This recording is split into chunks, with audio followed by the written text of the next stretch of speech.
Ukraine যুদ্ধ অবসানে কোনো সমঝোতায় পৌঁছাতে পারেনি রাশিয়া ও যুক্তরাষ্ট্র। মঙ্গলবার রুশ প্রেসিডেন্ট ভ্লাদিমির পুতিনের সাথে মার্কিন বিশেষ দূত স্টিভ উইটকফের বৈঠক শেষে একথা জানান ক্রেমলিন কর্মকর্তা ইউরি উশাকভ। বৈঠকের আগে পুতিন অভিযোগ করেন ইউরোপ ট্রাম্পের শান্তি পরিকল্পনা ভেস্তে দিতে চায়। ইউরোপ যুদ্ধ চাইলে রাশিয়া লড়তে প্রস্তুত বলেও সতর্ক করেন তিনি। রাশিয়া ইউক্রেন সংঘাত বন্ধে জোরে সোরেই প্রচেষ্টা চালাচ্ছে যুক্তরাষ্ট্র।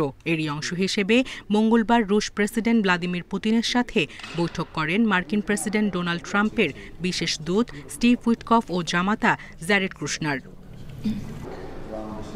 রাশিয়ার রাজধানী মস্কোর ক্রেমলিনে 5 ঘণ্টা ধরে বৈঠক করে দুই পক্ষ।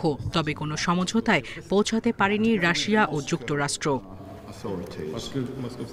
অবশ্য বৈঠককে কার্যকর উল্লেখ করে ক্রেমলিনের শীর্ষ উপদেষ্টা ইউরি উশাকভ বলেন, সবচেয়ে জটিল ইস্যু ভূখণ্ডের বিরোধ নিয়ে আলোচনা হয়েছে।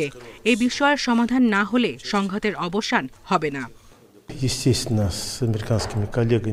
এখানে কোনো সমাধান পাওয়া যায়নি। ওয়াশিংটন ও মস্কো দুপক্ষের সামনে আরো অনেক কাজ বাকি। আমরা শুধু শান্তি চুক্তির মূল বিষয়গুলো নিয়ে কথা বলেছি, কিছু বিষয়ে একমত হয়েছি, আবার কিছু বিষয় নিয়ে সমালোচনা করেছি। বৈঠকের আগে পুতিন জানান, ইউরোপীয় দেশগুলো শান্তি প্রক্রিয়ায় যুক্তরাষ্ট্রকে বাধা দিচ্ছে। ইউরোপ যুদ্ধ চাইলে রাশিয়া লড়তে প্রস্তুত বলেও সতর্ক করেন পুতিন। শান্তি প্রক্রিয়া বানচাল করতেই ইউরোপ এমন সব দাবি তুলছে যা রাশিয়ার কাছে সম্পূর্ণ অগ্রহণযোগ্য। ইউরোপের সাথে যুদ্ধের পরিকল্পনা আমাদের নেই, কিন্তু ইউরোপ এমনটা চাইলে আমরাও প্রস্তুত। তখন আলোচনার সুযোগ দেয়া হবে না। বৈঠকের বিষয়ে যুক্তরাষ্ট্র বা ইউক্রেন কোনো প্রতিক্রিয়া জানায়নি।